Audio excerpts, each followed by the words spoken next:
Lola, kailangan po nating tumakas ngayon din. Dali, sigaw ni Pastor Ambo na nakatira sa ibaba habang parang baliw na kumakatok sa pinto bandang ika-4 ng umaga. Ha? Ano bang nangyayari? Sandali lang. Magpapalit muna ako ng damit. Lola, lumabas na lang po kayo, sige na. Sana po ay maawa kayo. Mamamatay po tayo kung hindi tayo aalis agad. Patuloy niya akong hinila palabas. Nakasuot lang ako ng duster. At tulo ang malamig na pawis sa mukha ni Pastor Ambo. At eksakto, matapos ang 5 minutong lumipas, isang malakas na pagsabog, nilamon ng naglalagablab na apoy ang bahay na tinirhan ko sa buong buhay ko. Sa sandaling iyon, napagtanto ko, isang masalimuot at nakakatakot na plano ang sinimulan para kitilin ang aking buhay. Kumusta po? Ako si Lola Ising, may gulang na 72 taon, at buong buhay ko, nagbebenta at nagpiprito ako ng manok sa litsunan sa palengke. Buong buhay ko, nakabalot ako sa amoy ng mantika, nagtrabaho para mapakasal ang aking anak, at inakala kong makakapamuhay na ako ng tahimik. Pero dahil sa isang bangungot na pangyayari, muntik na akong mamatay. Makikinig po ba kayo sa kwento ko? Ang kwento ko na muntik na akong mamatay dahil lang sa pera? Napakalamig ng kaagahan ng araw na iyon. Ika-4 ng umaga, nagising ako sa ingay ng mabibigat na yabag na umaakyat sa hagdan, sumisira sa katahimikan. Pagkatapos, sumunod ang malakas na katok, tila sisirain na ang pinto, kaya dali-dali akong bumangon. Lola! Lola! Dali! Lumabas po kayo!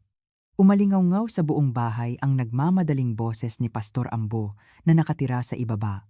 Nang buksan ko ang pinto, nakatsinelas lang ako at nakita ko si Pastor Ambo na humihingal. Lola, kailangan nating lumabas ngayon din. Dali po! Ano bang nangyayari, Pastor, ngayong kaagahan ng araw? Hinawakan ni Pastor Ambo nang mahigpit ang braso ko. Putlang-putla ang mukha niya at tulo ang pawis. Walang oras para magpaliwanag, kailangan po tayong tumakas. Parang hayop akong hinila palabas, wala akong kamalay-malay. Kahit sa gitna ng gulo, naisip ko pa rin ang pitaka ko. Pastor, sandali lang, kailangan ko man lang dalhin ang pitaka ko. Wag na, ang katawan niyo lang po ang ilabas. Dali, halos hila niya ako pababa sa hagdan. Hindi pa kami umabot sa 5 minuto sa labas ng gusali nang mangyari iyon. Pum! Isang nakakabingi at nakakatakot na pagsabog. Ang bahay namin sa ikalawang palapag ay nilamon ng naglalagablab na apoy na umaabot sa langit. Nabasag ang mga salamin at parang ulan na bumagsak sa kalsada ang mga nag-aapoy na piraso. Aroy! Diyos ko! Naupo ako sa kalsada, nawalan ng lakas ang mga binti ko, hindi ako makatayo. Pastor, ano po ba talaga ang nangyari? Tinulungan akong tumayo ni Pastor Ambo, nanginginig ang katawan ko. Lola, ayos lang po ba kayo? May nasaktan po ba sa inyo? Ayos lang ako, pero paano nyo nalaman na magkakasunog sa bahay namin? Umiwas ng tingin si Pastor Ambo at hindi nagsalita. Para siyang may gustong sabihin, pero tumalikod na lang siya. Sa loob ng wala pang 30 minuto, napuno ng bumbero at pulis ang barangay namin. Lumapit sa akin si Police Major Reyes, na nagpakilala bilang investigador. Lola, ayos lang po ba ang kalagayan niyo? Kailangan niyo munang magpa-ospital, wag na. Walang nasaktan sa akin. Naglabas ng notebook si Police Major Reyes at nagtanong. Sa ngayon, mukhang aksidente dahil sa tumagas na gas mula sa lumang tubo.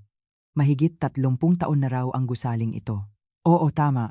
Wala po ba kayong naamoy na gas nitong mga nakaraang araw? O anumang kakaiba? Umiling ako. Wala po. Kahapon lang nagluto pa ako ng hapunan, wala namang problema. Tumango si Police Major Reyes at may isinulat sa notebook. Kailangan pa po ng masusing investigasyon para malaman ang eksaktong sanhi. Pakiwanag na lang po ang contact number nyo. Tamang-tama, bumaba sa jeepney at tumakbo papunta sa akin ang manugang kong si Maricel. Ma! Ma! Ayos lang po ba kayo? Hinawakan ako ni Maricel sa braso pero walang init ang tingin niya sa akin. Wala po bang nasaktan sa inyo? Wala, ayos lang ako. Matapos magtanong ng kalagayan ko, hindi na ako tinanong ni Maricel. Tumingin siya kay Police Major Reyes at nagtanong, ano pong lumabas na sanhi ng aksidente? Pinaghihinala ang gas leak po. Mukhang nagkaproblema sa lumang tubo. Pagkarinig nito, bumuntong hininga si Maricel. Tila matagal na niya itong inaasahan. Ma, ilang beses ko na po bang sinabi sa inyo? lumipat na po kayo. Huwag na kayong tumira sa lumang bahay na ito. Maricel, oras ba ito para sabihin yan? Tinitigan ko siya ng matalim. Kaya napilitan si Maricel na manahimik. Maya-maya, dumating din ang anak kong si Junjun. Nagmamaneho ng kotse. Ma, ayos ka lang ba? Oo, ayos lang. Hala, nagulat ako. Hindi ba't kailangan mong magpa-ospital? May edad ka na. Ayos lang ako, sabi. Tiningnan ni Junjun ang relo niya at nagsalita.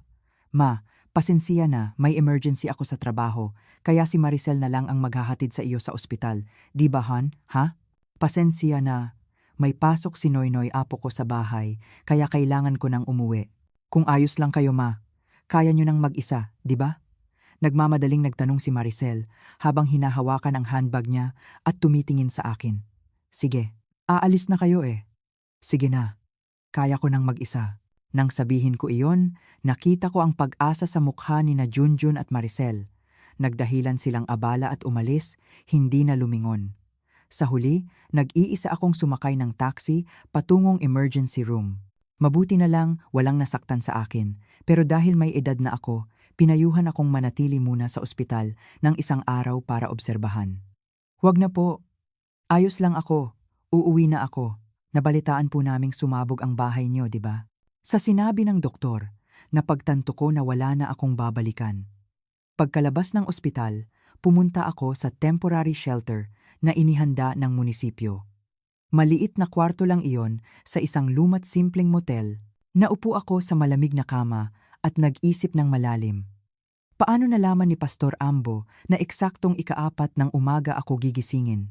Kung alam niyang may gas leak, bakit hindi niya ako inabisuhan ng mas maaga? At nagkataon lang ba na inilabas niya ako? 5 minuto bago sumabog. Pagsapit ng gabi, dumalaw sa akin si Kuya Bert, ang may-ari ng tindahan sa barangay, may dalang isang supot ng prutas. Ising, ayos na ba ang pakiramdam mo? Aroy, anong dagok ito? Tuloy, Kuya Bert. Bakit ka pa nagdala nito? Nabalitaan kong si Pastor Ambo ang nagligtas sa iyo, di ba? Muntik ka nang mapahamak. Oo, pero sa tuwing iisipin ko, kakaiba. Nang ipaliwanag ko kay Kuya Bert ang nangyari kaninang kaagahan ng araw, nagtatakang tumango siya. Kung sa bagay, kakaiba nga. At napansin ko, nitong mga nakaraang araw, kakaiba ang kilos ni Pastor Ambo. Bakit? Anong nangyari? Matagal na tayong lumalaban sa munisipyo dahil sa proyekto ng pagbabago sa lungsod, urban renewal, di ba? Pero nitong mga nakaraang araw, parang may sumusunod daw sa kanya. Ha? May sumusunod? Oo. Takot na takot siya. Sinasara niya ang simbahan niya ng maaga tuwing gabi. Pabulong na sabi ni Kuya Bert. Kung iisipin, lahat ng naaksidente sa barangay natin, mga taong tumututol sa pagbabago sa lungsod. Huwag naman sana, Ising, mag-ingat ka. Baka hindi lang ito simpleng aksidente. Hindi nagtagal matapos umalis si Kuya Bert, dumating naman ang mga matatandang suki ng litsunan ko. Ising, ayos ka lang ba? Opo, kumusta po kayo? Si Pastor Ambo ang nagligtas sa iyo, di ba? Aba, anghel siya, anghel! Oo nga, pero hinahanap siya ni Aling Nena, asawa ng pastor, sa buong barangay kanina. Ha? Si Pastor? Oo, bakit daw? Wala raw siyang kontak mula pa kagabi. Patay ang cellphone niya. Kinabahan ako. Nang gabi na, nag-iisang dumating ang apo kong si Noynoy. Lola, ayos po ba kayo? Oo, ayos lang si Lola. Bakit hindi ka nag-aral, Noynoy? Pinapunta po ako ni Mama para tingnan kung ayos lang kayo. Umupo si Noynoy sa tabi ko at nagsimulang magsalita ng maingat. Lola, kakaiba po si Mama nitong mga nakaraang araw. Ha? Anong kakaiba kay Mama mo? Gabi-gabi, palihim siyang tumatawag at umuuwi galing kung saan. Parang hindi alam ni Papa. Talaga? Madiing tumango si Noynoy. At kahapon, narinig ko siyang kausap niya. Sabi niya, malapit na matapos ang lahat. Napatulala ako kay Noynoy. Anong matatapos? Hindi ko po alam, pero parang masaya po ang boses ni Mama. Pagkaalis ni Noynoy, hindi ako nakatulog. Ang biglaang pagkawala ni Pastor Ambo, ang kahina-hinalang tawag ni Maricel at ang pagsabog. May koneksyon ba ang lahat ng ito? Kinabukasan, may dumating na nagpakilala bilang Dennis, empleyado ng insurance company. Kayo po ba si Lola Ising? Dumalaw po ako para sa investigasyon. Oo, tuloy po kayo. Naglabas ng folder si Dennis at nagtanong, wala po ba talagang kakaibang senyales bago sumabog? Wala, pero ipinagpaliwanag ko kay Dennis ang eksaktong nangyari noong kaagahan ng araw nang gisingin ako ni Pastor Ambo. Habang nakikinig si Dennis, matalim ang tingin niya sa akin. Eksaktong 4 ng umaga ako ginising ng pastor. At 4:05 nang sumabog, natigilan ang ballpen ni Dennis sa ere. Eksaktong 5 minuto lang po ang pagitan? Oo, kitang-kita ko sa orasan sa sala, napaka-eksakto, kaya kakaiba. Paano po kaya nalaman ng pastor na iyon na may gas leak? Iyan nga ang iniisip ko, wala ngang naamoy na gas. Taimtim na isinara ni Dennis ang folder. Kakaiba po ito, baka hindi lang ito simpleng aksidente. Hindi po, nagkamali lang ako ng sabi, hindi. Ganoon din ang iniisip ko. Inabot sa akin ni Dennis ang calling card niya at tumayo. Kung may maalala pa po kayo, tumawag lang po kayo sa akin. Pagkaalis ni Dennis, tulala lang akong nakaupo sa kama. Nang gabing iyon, muling dumalaw si Noynoy. Lola, gising pa po kayo? Noynoy, anong ginagawa mo rito ng ganitong gabi? Nasaan ang mama at papa mo? Nag-atubili si Noynoy bago nagsalita. Nag-away po si mama at papa. Bakit? Tungkol saan? Tungkol po yata sa insurance money ng bahay niyo, sabi ni mama. Tapos na raw ang lahat, pero sumisigaw si papa. Anong ibig mong sabihin niyan? Para akong nahulog sa lupa. Noynoy, maaari mo bang sabihin sa akin kung ano ang eksaktong sinabi ni mama mo? Yung bahay niyo po, naayos na ng malinis, kaya pwede na rin daw kaming magsimula ulit. Maingat na inilabas ni Noynoy mula sa bag niya ang isang lukot na papel. Lola, nakita ko po ito sa kwarto ni mama. Ito ay isang listahan ng komite ng proyekto ng pagbabago sa lungsod urban renewal. At malinaw na nakasulat doon ang pangalan ng manugang kong si Maricel. Noynoy, saan mo nakuha ito? Araw-araw po itong tinitingnan ni mama habang may kausap sa telepono. Narinig ko rin po siyang nagsabi na, malinis na po ang pagkakaaksidente na ito. Nagsimulang manginig ang kamay ko. Noynoy, umuwi ka na, gabi na. Pero Lola, sige na, baka mag-alala ang mama mo. Pagkaalis ni Noynoy, nanlamig ang dugo ko. Ang manugang ko, kasali sa komite ng pagbabago sa lungsod? Ibig sabihin, alam niyang sasabog ang bahay ko? Magigising na sana ako ng 5 ng umaga nang tumunog ng malakas ang cellphone ko. Si Aling Nena, asawa ni Pastor Ambo. Lola, ang pastor namin. Aling Nena, anong nangyari? Nakita niyo na po ba ang pastor? Ang naririnig ko lang ay ang humahagulgol na iyak ni Aling Nena. Aling Nena, kumalma po kayo at magsalita. Anong nangyari sa pastor? Pero patuloy lang si Aling Nena sa pag-iyak. Dahil sa iyak ni Aling Nena, dali-dali akong lumabas ng motel. Agad akong sumakay ng taxi patungo kina Aling Nena. Pagpasok ko sa bukas na pinto, nakita ko si Aling Nena na nakaupo sa sahig, tulala, may 2 pulis na nakatingin sa kanya. Aling Nena, paglapit ko, hinawakan ni Aling Nena nang mahigpit ang kamay ko, parang baliw. Lola, missing daw ang pastor namin. Missing daw! Missing? Paanong nangyari? Ang batang pulis sa tabi niya ay naglabas ng notebook at nagsalita. Nagulat po na wala raw contact si Pastor Ambo sa loob ng 3 araw. May alam po ba kayong madalas niyang puntahan o kaibigan? Tiningnan ko ng diretso ang pulis at nagsalita. Hindi na siya nagpakita mula pa kinabukasan ng pagligtas niya sa akin. Sigurado akong alam niya ang nangyari ng gabing iyon. Nagligtas po? Ang gas explosion po ba ang tinutukoy niyo? Opo. Eksakto bago sumabog, ginising niya ako at hinila palabas. Nagtatakang isinulat ng pulis ang sinabi ko. Kakaiba po! Ibig sabihin, alam niyang mangyayari ang aksidente? Iyan nga po! Iyan ang kahina-hinala sa akin. Pinunasan ni Aling Nena ang luha niya at tumayo nang nanginginig. Lola, may iniwan ang pastor. Pumasok si Aling Nena sa kwarto at lumabas na may dalang folder na maalikabok. Gabi-gabi po. Hindi natutulog ang pastor. Inipon niya ang mga ito. Mga dokumento po ito tungkol sa korupsyon sa pagbabago sa lungsod, illegal demolition at pagbabanta sa mga residente. Nang buksan ko ang folder, makikita ang mga sulat ng pagbabanta na natanggap ng mga residente at record ng mga kakaibang aksidente na kaayos ayon sa PETSA. Nitong mga nakaraang araw, takot na takot po siya dahil may itim na sasakyan na umiikot daw sa simbahan. Parang may nagmamatyag daw sa kanya. Kinuha ng pulis ang folder at tiningnan. Aling Nena, dadalhin po namin ito bilang ebidensya at formal na iimbestigahan. Sandali. Hinawakan ko ang braso ng pulis at pinigilan siya. Bago niyo dalhin, kunan muna namin ng kopya. Baka ito ang dahilan ng pagkawala ng pastor namin. Bumuntong hininga ang pulis. Lola, wag po kayong mag-isip ng parang sa pelikula. Maaaring simpleng umalis lang siya. Umalis? Ang taong walang alam kundi ang simbahan. Bakit aalis? Hindi pinansin ng pulis ang sinabi ko. Inilagay ang mga dokumento sa bag at tumayo. Iimbestigahan po namin at tatawagan namin kayo kung may makita kaming kakaiba. Pagkaalis ng mga pulis, umiyak si Aling Nena habang hawak ang kamay ko.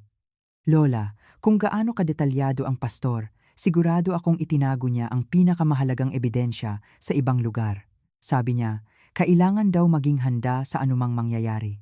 Saan po niya kaya itinago? Sa bodega ng simbahan o kaya sa pinakapinagkakatiwalaan niyang tao? Aling Nena, ang paggising sa akin ng pastor ay hindi nagkataon lang. Ha?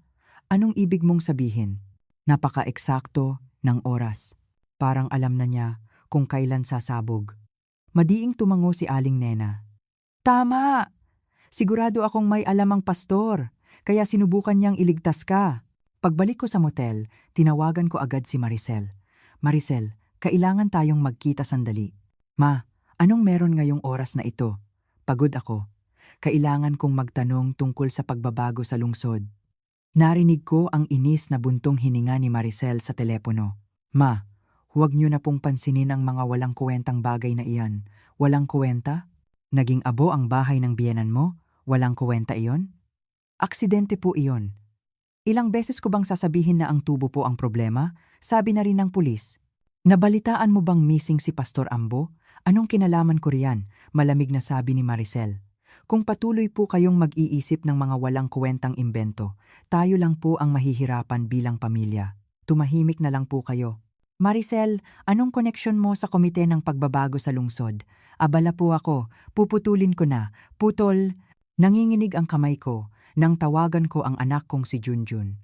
Pero ang sagot niya ay isang malalim na buntong hininga. Ma, narinig ko na ang lahat kay Maricel. Anong narinig mo?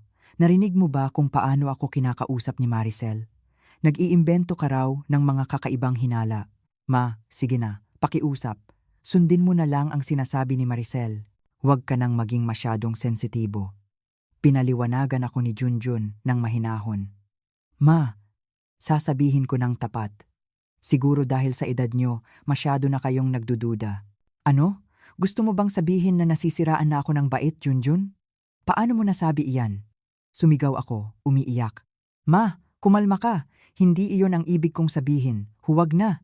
Kakampi ka rin pala ni Maricel. Hindi ko na kailangan ng anak na katulad mo. Pagkatapos kong putulin ang tawag, tumulo ang luha ko. Pakiramdam ko, nag-iisa ako, walang masandalang kahit sino. Kinahapunan, dumalaw sa akin si Attorney Leo, may-ari ng real estate. May langis ang buhok. Aroy? Ising? Dami mong pinagdadaanan? Nandito ako para sa compensation ng bahay. Compensation? Sumabog ang bahay ko. Anong compensation? Wala na yan. Babaklasin din yan. Dahil pagbabago sa lungsod area yan, di ba? Bibigyan ka namin ng malaking compensation, kaya tahimik na lang tayong mag-areglo. Gusto mong sabihin, manahimik ako at mag-areglo? Ngumiti si Attorney Leo habang iniaabot sa akin ang ballpen. Ano ba ang gusto mo? Walang magandang mangyayari kung gagawa ka pa ng gulo, di ba? Magsabi ka ng tapat. Sino ang nagpadala sa iyo? Bakit ka naman ganyan magsalita? Nag-aalala lang ako sa iyo. Ising. Wala akong kailangan sa iyo. Umalis ka na. Ising. Pag-isipan mo. Anong mapapala mo kung nag-iisa kang lalaban? Wala nang matitirang tao rito sa barangay. Umalis ka. Sabi ko. Pag-alis ni Attorney Leo, matagal akong nakatingin sa labas ng bintana. Dahil sa pera, tinalikuran ako ng mga kapitbahay kong kasama ko sa loob ng ilang dekada. Mga ikasiyam na ng gabi nang marinig ko ang yabag ng sapatos sa pasilyo. Sumilip ako sa siwang ng pinto at nakita kong papunta sa kwarto ko si Maricel. Ma, ayos po ba kayo? Nag-alala si Noynoy kaya nagpunta ako. Anong pag-aalala? Bakit ngayon ka lang? Ibinaba ni Maricel ang supot ng prutas. May kailangan pa po ba kayo? Wala. Nag-atubili si Maricel at nagsalita. Ma, kailangan nyo na pong punan ng insurance form. Dala nyo po ba ang selyo nyo? Bakit? Kailangan nyo pong pumirma para makuha ang insurance money. Mamaya na. Inis na bumuntong hininga si Maricel. Sige po, aalis na ako. Makalipas ang 10 minuto, papunta na sana ako sa banyo nang marinig ko ang mahinang boses ni Maricel. Parang may kausap siya sa telepono. Opo ate, ayos na po ang problema sa biyenan ko. Binuksan ko ang pinto at dahan-dahang lumabas, nagtago sa likod ng pader. Opo, makukuha na rin ang insurance money at pati na ang compensation sa pagbabago sa lungsod. Alam mo na ate, pabulong na sabi ni Maricel sa dulo ng pasilyo. Ang kumpanya po ninyo ang humawak sa pagbabago sa lungsod, tama po ba? Kailangan ko rin po ng posisyon. Para akong nahulog sa lupa. Narinig ko na, minsan, na ang ate ni Maricel ay nagtatrabaho sa isang malaking construction company. Siyempre po, magsisikap po ako sa komite. Ako po ang gumagawa ng lahat, pati na ang pag-uudyok sa mga residenteng tumututol. Masayang sabi ni Maricel.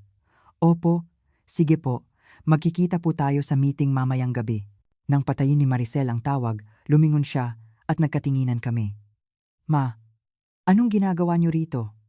Medyo mainit, kaya lumabas ako sandali para magpahangin. Tiningnan ako ni Maricel mula ulo hanggang paa, puno ng duda. Hindi niyo po ba narinig ang tawag ko? Anong sinasabi mo? Kagagaling ko lang sa kwarto. Tinitigan ako ni Maricel nang matagal bago huminahon ang mukha niya. Ma, matulog na po kayo ng maaga. May edad na po kayo, delikado kung gumagala kayo ng gabi. Parang babala ang narinig ko. Sumakay si Maricel sa elevator at bumaba. Nanginginig ang binti ko nang bumalik ako sa kwarto. Nang uupo na sana ako, may naapakan ako. Isang maliit na notebook, baka nalaglag ni Maricel nang naglabas siya ng folder. Nang buksan ko, puno ito ng schedule ni Maricel. Sa petsa ngayon, may bilog na pula. Ika, 10 ng gabi. Emergency meeting ng komite ng pagbabago sa lungsod. Pagtatapos ng issue ng biyenan, nanginginig ang kamay ko. Pagtatapos ng issue ng biyenan, pagkalipas ng 3 araw, pumunta ako sa bangko para mag-ayos ng passbook. Gusto kong tingnan kung pumasok na ang insurance money. Pagkalabas ko, nakita ko si Maricel sa isang cafe sa kabilang kalsada. Nakaupo siya sa tabi ng bintana kasama ang isang lalaking nakasuit. Nagtago ako sa likod ng poste at nagmatyag. Nakita kong may kinuha si Maricel na dokumento at parang may kinukumpirma. Gusto kong marinig ang usapan nila, kaya pumasok ako sa cafe. Umupo ako sa sulok, sa likod ng isang halaman, nagbukas ng dyaryo at nakinig. Narito na po ang dokumento. Sa pagpirma lang po ng selyo ng biyenan ninyo bukas ng umaga, tapos na po ang lahat. Sabi ng lalaki, iniaabot ang isang makapal na folder. Paano kung hindi pa rin siya pumirma? Huwag po kayong mag-alala. May mga paraan po tayo para dito. Ang batas po, ganyan. Narinig ko ito, tumango si Maricel, tila nasisiyahan. Sige po, susubukan ko ulit bukas. Nagtago ako sa likod ng dyaryo, huminga ng malalim, at napahawak sa dibdib ko. Ngayon, malinaw na ang lahat. Ang manugang kong si Maricel, sangkot sa proyekto ng pagbabago sa lungsod, at ang pagsabog ng bahay ko, at ang pagkawala ni Pastor Ambo, ay bahagi ng nakakatakot na planong ito. Pero wala akong ebidensya. Sino ang maniniwala sa akin? Sa mundong ito na tinatawag pa akong sira-ulo ng sarili kong anak. Kinabukasan, may kumatok sa motel ko.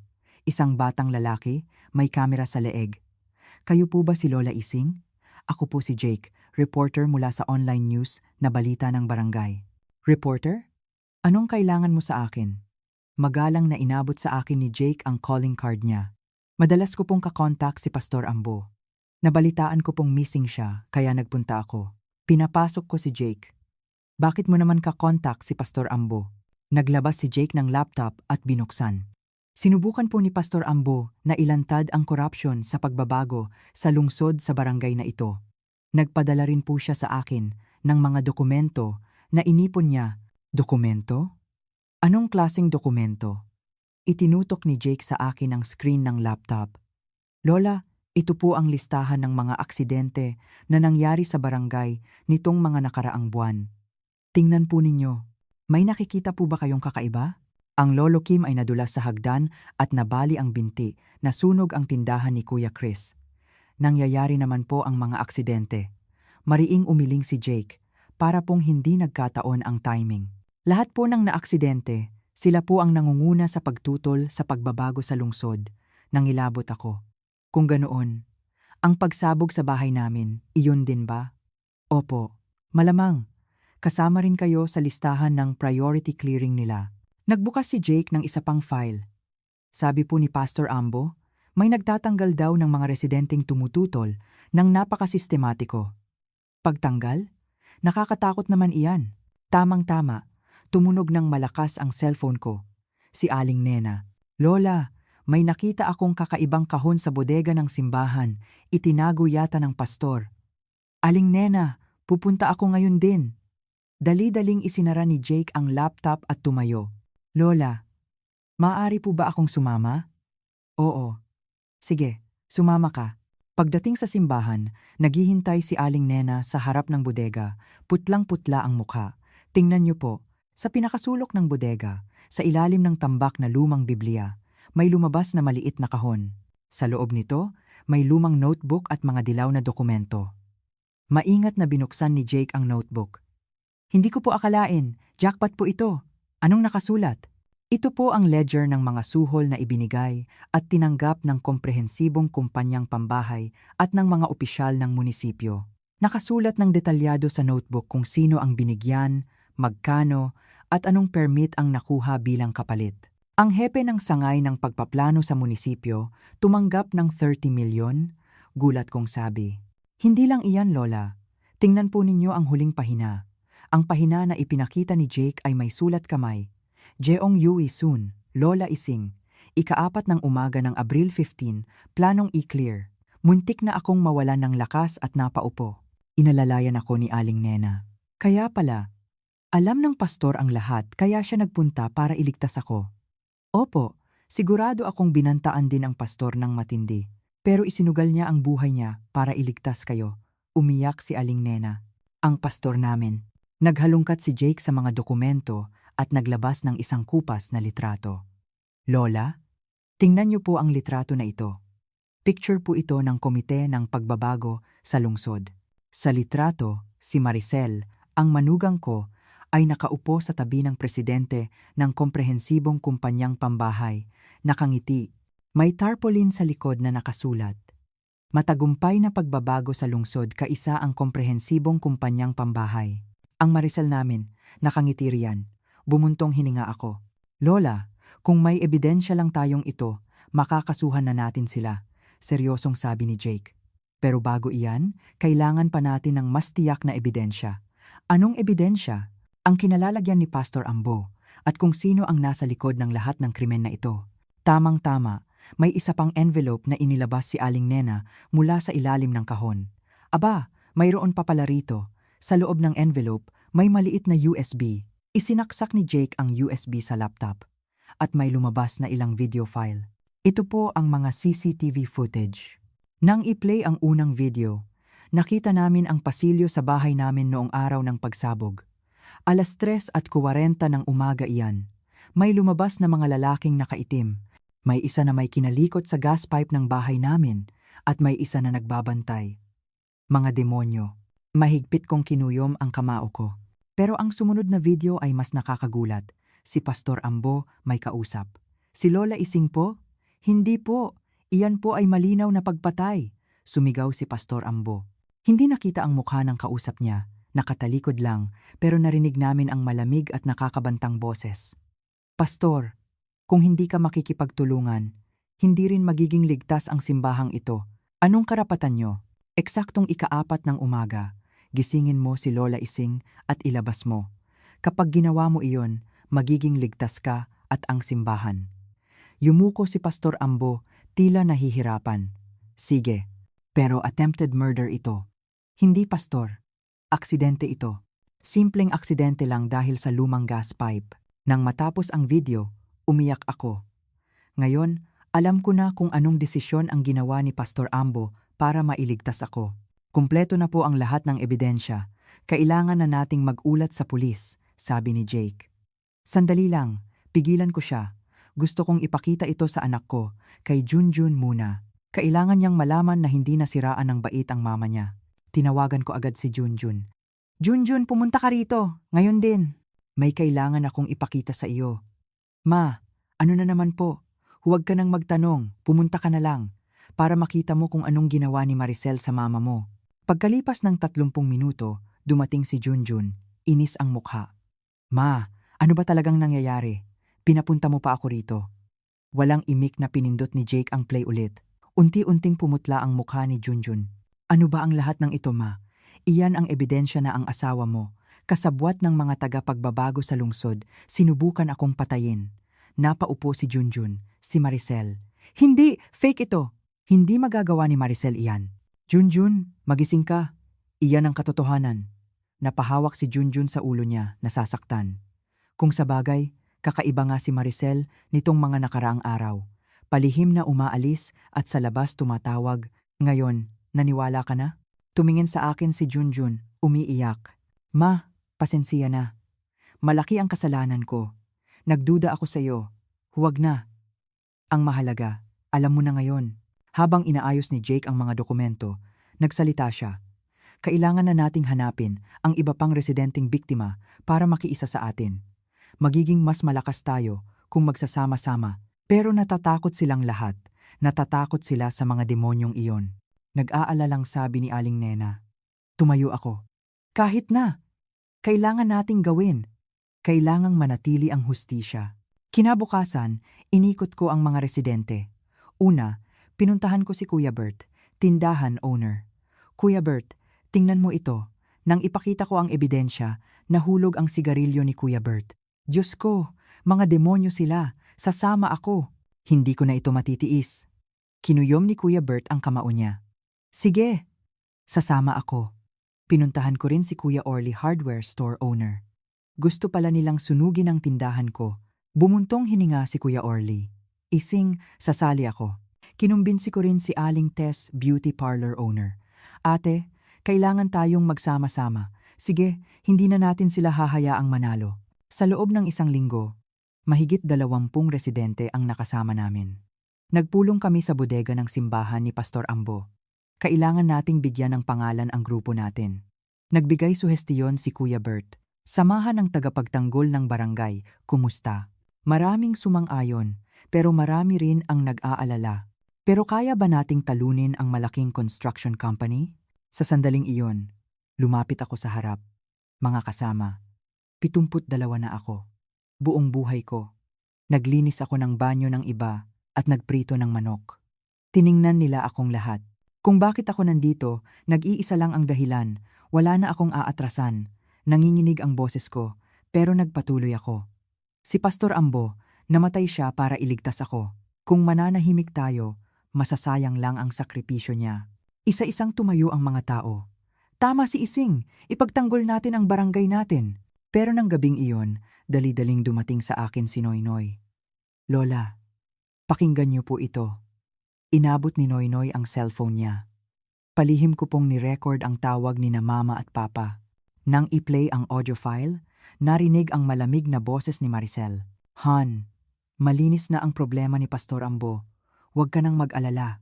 Na-clear? Anong ibig mong sabihin? Ang nagmamadaling boses ni Junjun. Ibig sabihin, hindi na niya tayo istorbohin pa. Nanginginig ang kamay ko. Ano ba talagang nangyari kay Pastor Ambo? Noynoy, kailan mo ito ni-record? Kagabi po. Nag-uusap sila ni Papa sa kwarto. Nag-aalalang tumingin sa akin si Noynoy. Ayos lang, ako na ang bahala. Pagkaalis ni Noynoy, nag-aalala ako. Hindi nagtagal, tumawag si Jake. Lola, tinawagan ako ni Aling Nena. Jake, nakita ba nila ang pastor? Nakita, pero patay na.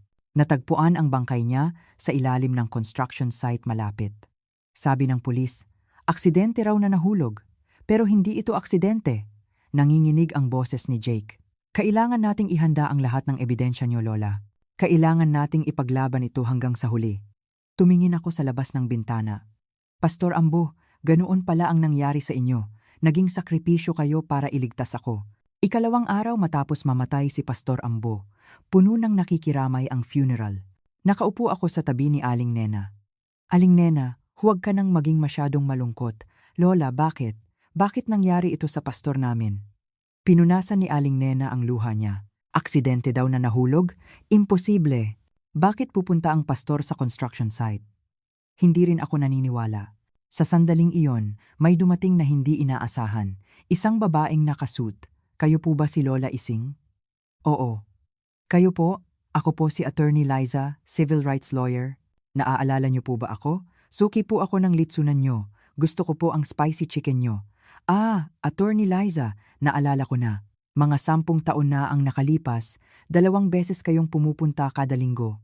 Bakit po kayo nandito? Naglabas si attorney. Liza ng dyaryo, nakita ko ang artikulo ni Jake. Hindi raw simpleng aksidente ang pagkamatay ni Pastor Ambo. Tama po, hindi po iyon aksidente, pabulong na sabi ni Attorney Liza. Humingi rin po ng legal advice ang pastor sa akin noon tungkol sa korupsyon sa pagbabago sa lungsod. Ganoon po pala, Lola, gusto ko po kayong tulungan. Malaking krimen po ito.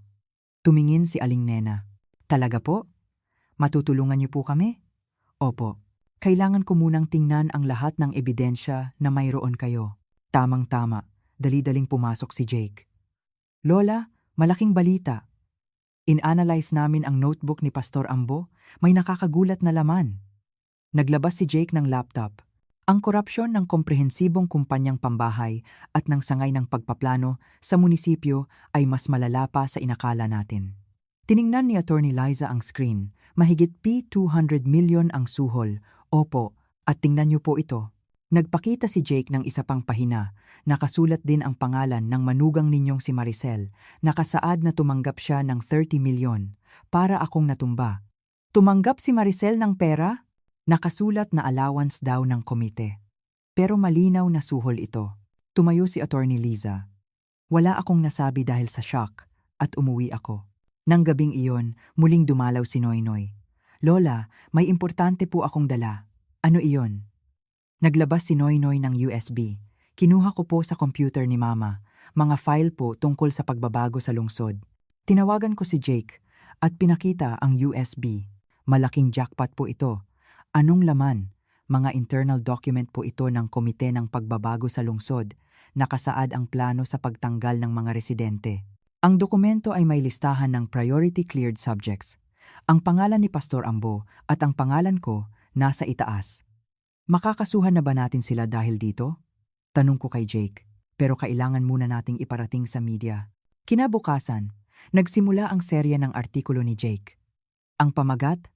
Ang kamatayan ng isang pastor, ang anino ng pagbabago sa lungsod. Napakalaki ng reaksyon ng tao. Libu-libong komento ang natanggap. Dapat imbestigahan ng husto. Tumawag din ang regional TV station. Lola, interview po kayo. Kahit ako lang po? Kailangan pong marinig ng mga tao ang kwento nyo. Pagkatapos, dumating si Junjun. Gulat ang mukha niya. Ma, anong nangyayari? Junjun, anong meron? Sinusunog ni Maricel ang lahat ng dokumento sa bahay. Ano? Sinubukan ko pong pigilan. Pero parang baliw siya. Umiyak si Junjun. Ma, alam ko na. Alam ko na ang ginawa ni Maricel. Niloko niya ako. Junjun, pasensiya na. Gago ako. Niyakap ko si Junjun. Ayos lang. Ang mahalaga, naintindihan mo na ngayon. Pagkalipas ng 1 linggo, ginawa namin ang unang rally. Mahigit 50 tao ang nagtipon sa harap ng munisipyo. Ilabas ang korupsyon sa pagbabago sa lungsod.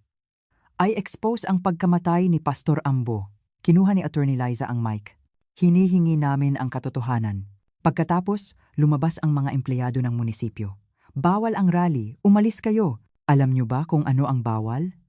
Ang pumatay ng tao at pasabugin ng bahay, iyon ang bawal. Lumapit ako sa harap. Tumutok sa akin ang mga kamera. Nang gabing iyon, malaking balita ang rally namin. Ang tapang ng 72 taong gulang na lola, pero kinabukasan may tumawag na hindi inaasahan. Lola, ako po si G. Kim mula sa sangay ng pagpaplano sa munisipyo. Ano pong kailangan nyo? Gusto ko po kayong makita. May importante akong sasabihin. Anong sasabihin? Nanginginig ang boses ni G. Kim, hindi ko na po kayang tiisin. Gusto ko nang sabihin ang katotohanan. Ang lugar na napagkasunduan namin ni G. Kim ay isang lumang tea house. Kasama namin sina Attorney Liza at Jake bilang paghahanda. Naupo si G. Kim, laging tumitingin sa paligid, balisa. Alam kong hindi ito tama, pero bangungot ang gabi-gabi kong nararanasan. Hindi ko na po kaya. Ayos lang po. Sabihin niyo lang po ang lahat ng alam niyo. Nanginginig ang kamay ni G. Kim nang itulak niya ang isang folder sa table. Ang pagkamatay ni Pastor Ambo, hindi po iyon aksidente. Ibig sabihin, alam mo ang lahat?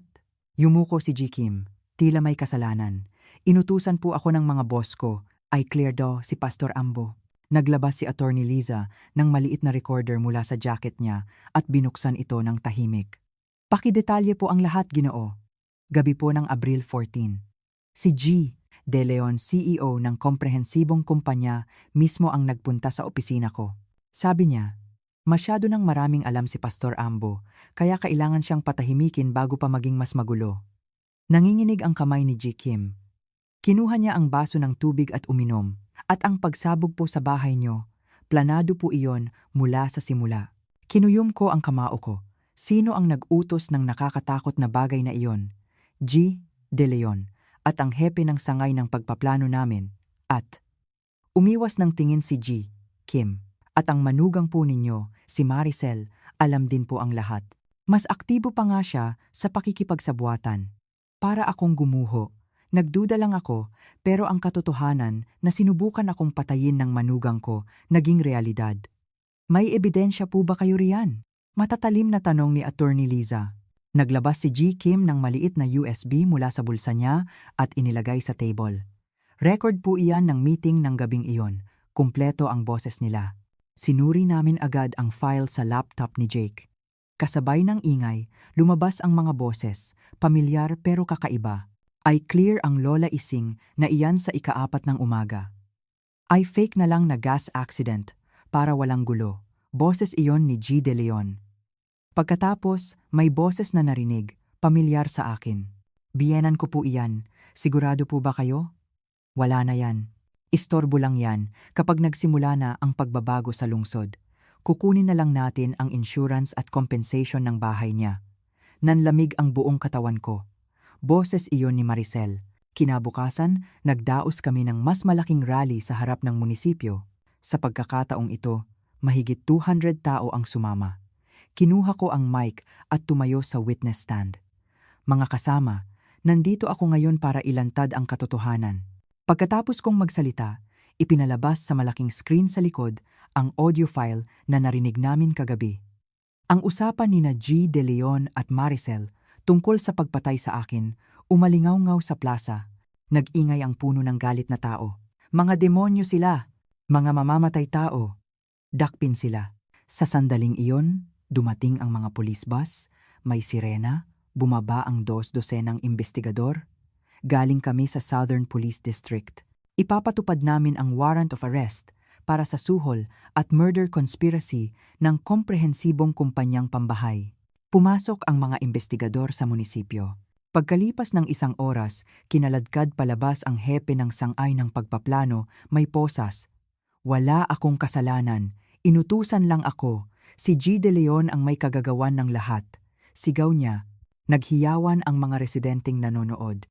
Nahuli sila. Buhay ang hustisya. Nang gabing iyon, may breaking news na sumugod din ang investigador sa opisina ng komprehensibong kumpanyang pambahay. Si G. De Leon, sa gitna ng gulo, nagdaos ng press conference, paninira lang ito para pabagsakin ang kumpanya namin. Legal ang lahat ng proseso namin, pero patuloy ang matatalim na tanong ng mga reporter. Inutusan niyo po ba ang pagpatay kay Pastor Ambo? Planado rin po ba ang gas explosion ni Lola Ising? Naguguluhan ang mukha ni G. De Leon. Dali-dali siyang umalis. Nang gabing iyon, dumating si Junjun, gulat ang mukha. Ma! Tumakas si Maricel. Tumakas? Dinala niya ang lahat ng damit at pera at umalis siya. Pati passport dala niya. Umiyak si Junjun. Ma, pasensiya na talaga. Paano ako nakapag-asawa ng demonyo? Junjun, biktima ka rin. Hindi mo alam. Ma, nagduda ako sa iyo. Inakala kong siraulo ka. Lumuhod si Junjun sa harap ko. Patawarin mo ako, inay, ang anak mong walang kuwenta. Pinalaki ko si Junjun at niyakap ng mahigpit. Wag na, ang mahalaga, alam mo na ang katotohanan. Kinabukasan, may shocking news sa TV. Si Maricel, ang key figure sa kaso ng pagbabago sa lungsod, muling inaresto sa Ninoy Aquino International Airport, Naya, kaninang ika-4 ng umaga. Sa TV, si Maricel, may posas, hila-hila ng mga investigador. Wala akong kasalanan. Inutusan lang ako, walang hustisya. Sigaw ni Maricel sa kamera. Tamang-tama, tumakbo papasok si Noynoy. Lola, bakit dinakip si Mama? Niyakap ko ng mahigpit si Noynoy. Noynoy, nagkamali lang ng desisyon si Mama mo. Umiyak si Noynoy. Ayos lang. May lola pa naman ako. Si Lola, kakampi ng hustisya. Pagkalipas ng 1 linggo, nagsimula ang formal na investigasyon ng fiskal. Nagpunta rin ako sa fiscal's office bilang key witness. Lola, pakisabi ulit ng detalyado ang nangyari noong araw ng aksidente, eksaktong ika-4 ng umaga. Ginising ako ni Pastor Ambo at hindi pa umabot ng 5 minuto sa labas, sumabog na ang bahay. Paano nalaman ni Pastor Ambo ang pagsabog? Binantaan po siya. Kapag hindi niya ako inilabas ng bahay, mapapahamak din siya. Ipinakita ko ang CCTV video bilang ebidensya. Tumango ang fiskal, sapat na ang ebidensya, malinaw na attempted murder at murder conspiracy ito. Pagkalabas ko, pinalibutan ako ng 12 reporter. Lola, kumusta po ang pakiramdam nyo? Hindi pa tapos ang lahat. Ipaglalaban ko ito hanggang sa malaman ang eksaktong sanhi ng kamatayan ni Pastor Ambo at maparusahan ang lahat ng sangkot. Nang gabing iyon, top story ang kaso namin sa national news. 72 taong gulang na lola, ibinunyag ang masamang mukha ng malaking korupsyon. Pagkalipas ng ilang araw, dumating sa akin ang mga abogado ni G. De Leon, seryoso ang mukha. Lola Ising, gusto po naming mag-areglo. Areglo, bibigyan po namin kayo ng 10 milyon. Mamuhay na po kayo ng tahimik sa perang iyan at I withdraw nyo na po ang kaso. Tumayo ako. Umalis na kayo, ngayon din. Lola, pag-isipan nyo po. Sa edad nyo, 10 milyon. Ang buhay ni Pastor Ambo na mas mahalaga pa sa buhay ko. 10 milyon lang, umalis kayo sa paningin ko. Umalis ang mga abogado, takot sa galit ko. Lumapit si Attorney Liza sa akin at nag-thumbs up. Ang galing nyo po, Lola. May mga bagay na hindi mabibili ng pera sa mundo. Hustisya at katotohanan iyon. Kinabukasan, may official statement ang munisipyo. Ay back out na namin ang proyekto ng pagbabago sa lungsod na pinagtatalunan. Iimbestigahan ang lahat ng sangkot at bibigyan ng karampatang compensation ang mga residenteng biktima. Ito ang una naming tagumpay matapos ang mahaba't mahirap na laban. Nang gabing iyon, nagkaroon ng maliit na celebration ang samahan ng tagapagtanggol ng barangay. Para sa ating bayaning si Lola Ising. Itinaas ni Kuya Bert ang shot glass. Hindi. Para sa ating lahat, itinaas ko ang shot glass. At para kay Pastor Ambo na nagbabantay sa atin mula sa langit, sabay-sabay silang tumingin sa langit. Pagkatapos ng party, habang umuuwi, sinabi ni Jake sa akin, Lola, gusto ko pong isulat sa libro ang dakilang kwento nyo. Kwento ko lang ba? Ang kwento nyo po ay magbibigay ng malaking tapang sa maraming mahina sa mundo. Tumango si Attorney Liza. Lola, sa pangyayaring ito, bakit hindi po kayo pumasok sa civil rights activism? Kailangan po ng mundo ang katulad nyo. Sa edad kong ito, ang edad po ay numero lang. Tumingin ako sa langit. Ang mga bituin ay nagniningning ng mas maliwanag. Pag-iisipan ko. Pero, nakapagdesisyon na ako. Iaalay ko ang natitira kong buhay para sa maraming mahihina, susundan ko ang yapak ni Pastor Ambo. 1 buwan matapos ang mahaba't mahirap na laban. Maayos ang takbo ng trial at namumuhay ako ng tahimik sa maliit na rented apartment na ibinigay ng gobyerno. Pero hindi nagtagal ang kapayapaan. Isang umaga, may dumating na registered mail mula sa korte. Civil lawsuit. Nanginginig ang kamay ko nang buksan ko ang makapal na envelope. Defendant, Lola Ising. Plaintiff, si Maricel. Kaso para sa libel, defamation at emotional damages. Ang halaga, 50 million. Pero ang mas nakagulat sa akin ay ang nilalaman. Formal na hinihingi sa korte ang psychiatric examination ng defendant na si Lola Ising. Sa sandaling iyon, dali-daling pumasok si Junjun. Ma, anong nangyayari? Nababaliw na yata si Maricel. Junjun, wala ba si Maricel sa kulungan? Nakalabas na sa bail. Sabi, nagbayad daw ng malaking pera ang pamilya niya. Inabot sa akin ni Junjun ang isa pang folder. Divorce suit din ang ginawa niya sa akin. Hinihingi ang hati sa ari-arian. At pati na ang custody ni Noynoy. Diyos ko, pati si Noynoy. Kasalukuyan, kasama ko si Noynoy, pero planado niyang kunin si Noynoy sa legal na paraan. Tamang-tama, tumawag si Attorney Liza. Lola, malaking problema. Attorney Liza, anong nangyayari? Ang komprehensibong kumpanyang pambahay, kinuha ang pinakamalaking law firm sa bansa. Magsisimula na ang puspusang pag-atake sa inyo. Kinabukasan, naging reality ang sinabi niya. Araw-araw, tambak sa mailbox ko ang mga summons. Business interference, false information dissemination, blackmail at threat. Mahigit 10 kaso ang dumating ng sabay-sabay. Pero ang mas nakakagulat ay ang tawag mula sa police station. Lola Ising, kailangan po kayong magpakita bukas ng umaga para sa investigasyon. Ako? Bakit naman ako magpakita sa police station? May reliable tip po na kayo mismo ang nag-set up ng gas explosion. Fraud po, para sa insurance money. Fraud? Seryoso ba kayo? Kinabukasan, pagpasok ko sa police station, nakita ko si Maricel na nakaupo sa harap ko. Ma, huwag na po kayong magkunwari. Sabihin niyo na ang katotohanan. Ngumiti si Maricel, nanunuya. Alam ko pong kayo mismo ang nagbukas ng gas valve para sa insurance money. Ano? Baliw ka ba? Kayo rin po ang tumawag kay Pastor Ambo, di ba? Para magkaroon kayo ng perfect alibi. Naglabas si Maricel ng dokumento at inabot sa investigador. Ito po ang kopya ng psychiatric record ng mama. Nakasaad po na may delusion of persecution at grandeur siya. Ilang taon na. Hindi totoo, wala akong psychiatric record. At ito pa po, naglabas si Maricel ng cellphone at nagplay ng video. Sa video, ako, nag-iisa, parang may binubulong sa sarili. Edited ang video, may masamang intensyon. Sa sandaling iyon, sinugod ni Attorney Liza ang pinto ng investigation room. Malinaw na fake ito! Blackmail ito! Ewan ko po. Patunayan niyo na lang po sa korte. Ngumiti si Maricel, ngiti ng nanalo, at umalis. Mula noon, nagbago ang attitude ng media. Ang dalawang mukha ng lola na nanloko sa bayan. Ang katotohanan, shocking.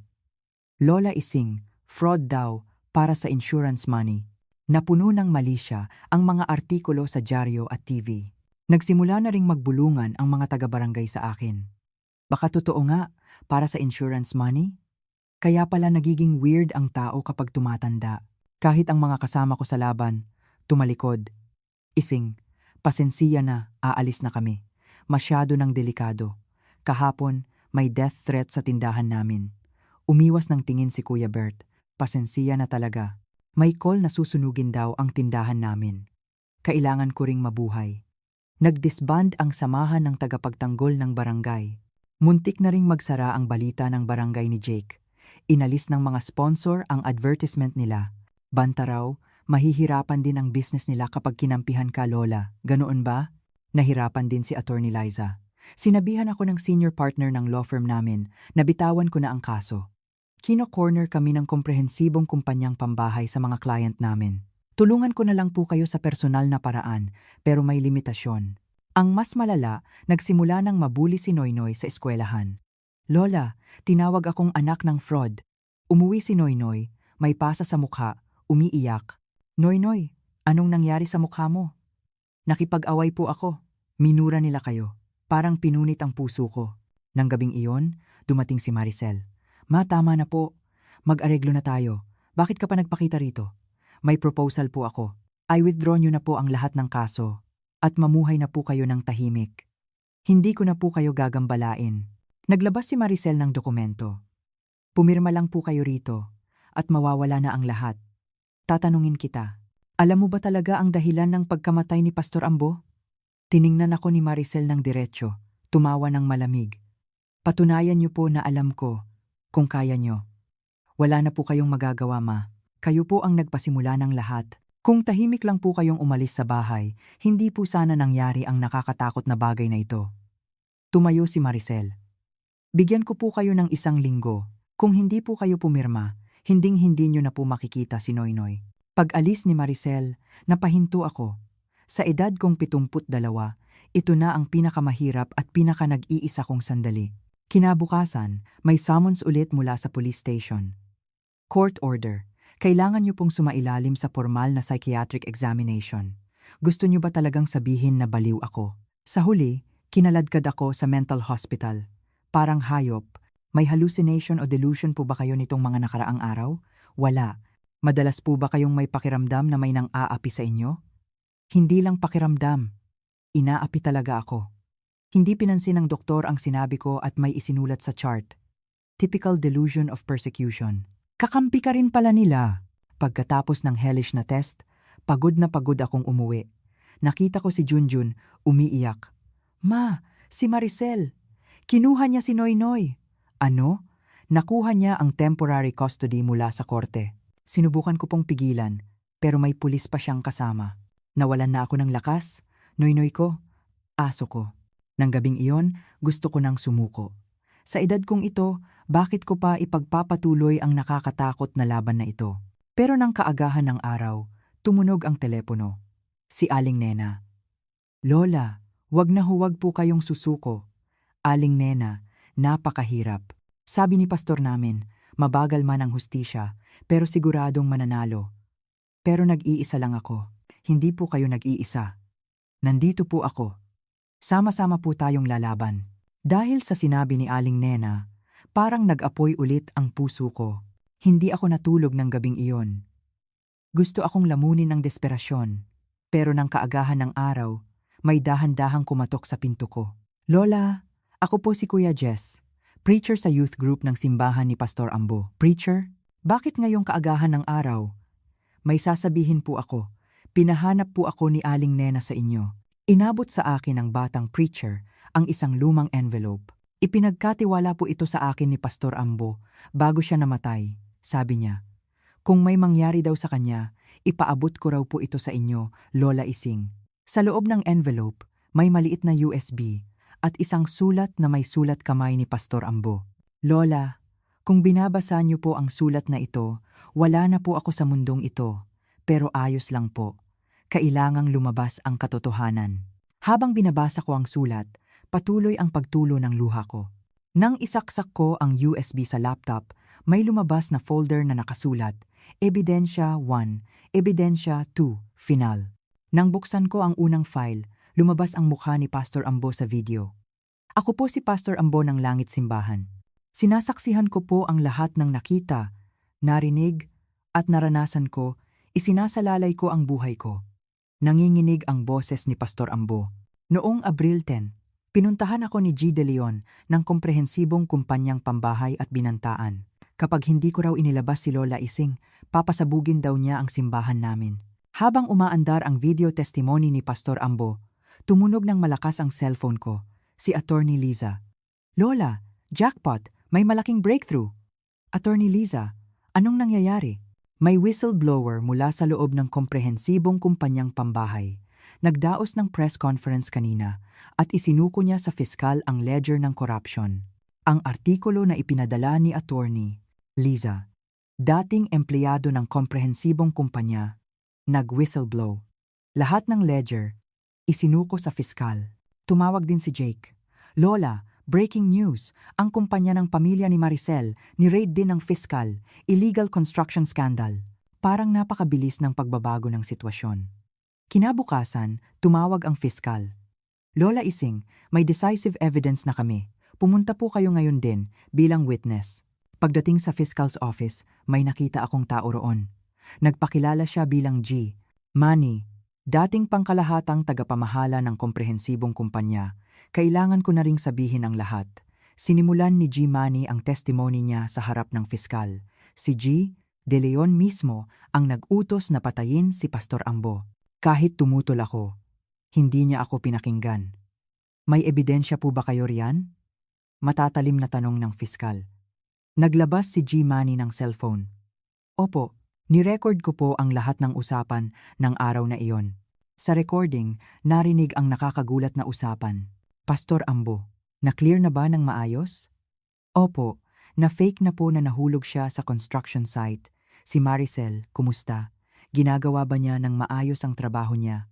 Opo, ayon sa plano, ginagawa niya po na baliw si Lola Ising. Tumayo ang fiskal. I apply agad ang warrant of arrest para kina G, De Leon at Maricel. Ngayon din, nang hapong iyon, inarrest si G. De Leon sa rest house niya.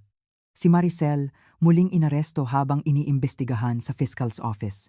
Wala akong kasalanan. Paninira lang ito. Sigaw ni Maricel, pero wala nang kuwenta. Pagkalipas ng 2 araw, bumalik sa akin si Noynoy. Ma, dinala ko na si Noynoy. Noynoy ko. Tumakbo sa akin si Noynoy at niyakap ako. Aso ko, Noynoy ko. Niyakap ko si Noynoy ng mahigpit. Pagkalipas ng 1 linggo, inilabas ang lahat ng katotohanan. Ang mga opisyal ng munisipyo at empleyado ng komprehensibong kumpanyang pambahay ay dinakip. Ibinigay ang karampatang compensation sa mga residenteng biktima. Nagtipon ulit sa akin ang mga kasama ko sa samahan ng tagapagtanggol ng barangay. Ising, pasensya na talaga. Duwag kami. Patawarin mo kami. Hindi, ayos lang. Magsimula tayo ulit. Pinatawad ko silang lahat. Ang media rin, nagbago ang coverage. Ang hindi matitinag na tapang ng 72 lang taong gulang na lola, nagpabagsak sa malaking corruption syndicate. Ang dakilang sakripisyo ni Pastor Ambo, hindi naging walang kuwenta. Nagsimula ang unang hearing sa korte. Tumayo ako sa witness stand. Judge, bayani si Pastor Ambo. Sinakripisyo niya ang buhay niya para iligtas ako. Natahimik ang korte, pero dahil sa ebidensya na iniwan niya, lumabas ang katotohanan. Naniniwala akong darating ang hustisya kahit mabagal. Tumango ang judge. Nang gabing iyon, nagkaroon ng memorial service para kay Pastor Ambo. Puno ang simbahan ng mga tao. Pastor, pwede na po kayong magpahinga. Binitawan niyo na ang lahat. Hawak ni Aling Nena ang kamay ko. Opo, Aling Nena. Nakatingin siya sa atin, nakangiti. Natapos ang trial ng Taglagas. Life imprisonment si G. De Leon, 15 taon si Maricel. Lumipat ako sa isang maliit na apartment na binili ko sa insurance money. Maliit, pero malinis at mainit. Lola, ito na ang bago nating bahay. Masayang tumakbo si Noynoy. Oo, dito tayo magsisimula ulit. Si Junjun, kasama na namin matapos mag-divorce. Ma, ako ang may kasalanan. Ako na ang mag-aalaga sa iyo. Sige. Mag-umpisa tayong 3. Nagpadala ng sulat ng pagsisisi si Maricel mula sa kulungan pero hindi ko pa siya napapatawad. Isang memorial park para kay Pastor Ambo ang ginawa sa gitna ng barangay. Maliit pero malaki ang kahulugan. May lamesa na nakasulat, para kay Pastor Ambo na nag-alay ng buhay para sa hustisya. Daang-daang tao ang dumalo sa opening ceremony. Ang pastor ay nag-alay ng buhay para sa hustisya. Nagbasa ako ng eulogy. Hinding-hindi namin malilimutan ang sakripisyo niya. Tumayo sa tabi ko si Aling Nena. Lola, makakapagpahinga na rin ang pastor. Oo, ganoon nga. Gumawa ako ng community group na tinawag kong Samahan ni Pastor. Nagpupulong kami tuwing Huwebes sa park. Lola Ising, bayani ka ng barangay namin. Sinalubong ako ng mga residente. Ang serya ng artikulo ni Jake, ginawang libro, ang pamagat, ang tapang ng 72 taong gulang na lola. Lola, bestseller po ito. Kwento ko lang ba? Nagbibigay po ng pag-asa sa maraming tao. Dagsa ang imbita para sa lecture sa buong bansa. Naaapi po kami sa pagbabago sa lungsod. Tulungan niyo po kami. Gusto naming lumaban, parang kayo, Lola. Gumawa ako ng civil rights group para sa hustisya. Bagong buhay, nagsimula ako sa edad na 72. Isang araw, may certificate na nakuha si Noynoy sa eskwelahan. Lola, first place po ako sa essay writing contest. Talaga? Anong sinulat mo? Binasa ni Noynoy ang essay. Ang lola ko, 72 taong gulang. Sabi niya, numero lang daw ang edad. Si Lola, totoong bayani na lumaban sa katiwalian. Tumulo ang luha ko. Dahil kay Lola, gusto ko ring maging matuwid na tao. Noynoy ko. Dumating si Attorney Liza. Lola, Awardee po kayo ng Philippine Human Rights Award. Ako? Siyempre. Sino pa ba ang karapat-dapat? Puno ng tao ang awarding ceremony. Si Lola Ising, ipinakita niya na kahit anong edad, pwedeng makamit ang hustisya. Habang tinatanggap ko ang award, nagsalita ako. Hindi po ito para sa akin. Para po ito kay Pastor Ambo at sa lahat ng lumaban kasama ko, na puno ng palakpakan. Pagkalipas ng 1 taon, nagbago ang barangay namin. Sa halip na pagbabago sa lungsod, urban renewal project ang nangyari. Inaayos ang mga bahay para makatira pa rin ang mga residente. Dahil kay Lola Ising, si Lola ang nagtanggol sa barangay namin. Araw-araw, naglalakad ako sa Memorial Park ni Pastor Ambo. Pastor, magandang araw ulit. Tumingin ako sa langit. Lola, gusto ko pong maging abogado. Bakit? Gusto ko pong tulungan ang mahina, parang kayo. Magandang ideya iyan. Nakatagpo rin si Junjun ng bagong trabaho. Masipag siya, tatay na talaga. Ma, ako na po ang mag-aalaga sa inyo. Magpahinga na lang po kayo. Magpagaling ka, iyon na ang regalo sa akin. Isang araw, dumating si Aling Nena. Lola, gagawa kami ng memorial museum para sa pastor sa simbahan. Talaga? Kayo po ang mag-curate. Ako? Gusto rin po iyon ng pastor. Inayos ko ang museum. Araw-araw, sinasabi ko sa mga bisita ang kwento ni Pastor Ambo. Ang hustisya ay hindi ipinagtatanggol ng mag-isa. Sama-sama tayo. Tumango ang mga tao. Lumipas ang 5 taon. 77 na ako. Nagbigay panayam pa rin ako sa buong bansa. Huwag kayong susuko. Ang edad ay hindi dahilan. Isang araw, may sulat mula sa kulungan. Si Maricel. Ma, pasensya na po. Nagkamali po ako. Nag-isip ako ng matagal at sumagot ako. Darating ang araw na mapapatawad kita. Pero hindi pa ngayon. Nagkolehiyo na si Noynoy. Law school ang napili niya. Lola, magiging magaling akong abogado. Oo, naniniwala ako. Isang tahimik na gabi, nagsulat ako sa diary ko. Tapos na ang araw, safe ako. Pastor Ambo, buhay pa rin ang hustisya na ipinaubaya natin. Tumingin ako sa labas, nagniningning ang bituin. Parang nakangiti sa akin si Pastor Ambo. Ang buhay ko nagsimula ulit sa edad na 72, mula nang magsalita ako. Alam ko na ngayon, walang kinalaman ang edad sa hustisya. Ang tapang ay nagsisimula sa maliit na boses. At higit sa lahat, kung hindi ka susuko, siguradong lalabas ang katotohanan. Mga kasama, tapos na ang kwento ko. 72 taon akong namuhay ng tahimik. Mula kaagahan ng araw hanggang gabi, naglinis ako ng banyo at nagprito ng manok sa litsunan. Akala ko, iyon na ang buhay ko. Pero nagbago ang lahat nang sumabog ang gas ng kaagahan ng araw. Akala ko, kamalasan lang. Pero hindi pala iyon ang katotohanan. Paano ko ipapaliwanag ang shock ko nang malaman kong sinubukan akong patayin ng sarili kong manugang? Ang taksil na galing sa pinagkakatiwalaan mo at taksil pa na nagbanta sa buhay mo, hindi ko iyon naisip kahit kailan. Si Pastor Ambo, kung wala siya, wala na ako sa mundong ito. Isinugal niya ang buhay niya para iligtas ako at namatay siya. Para hindi masayang ang sakripisyo niya, lumaban ako hanggang sa huli. Matandang babae na 72 taong gulang, anong magagawa? Iyon din ang naisip ko, pero hindi pala.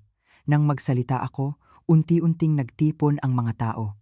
Ang maliit na alon ay naging malaking alon. Ang malaking construction company, ang mga opisyal na sangkapan sa korupsyon, at pati na ang pamilya ko, sinubukan akong pabagsakin.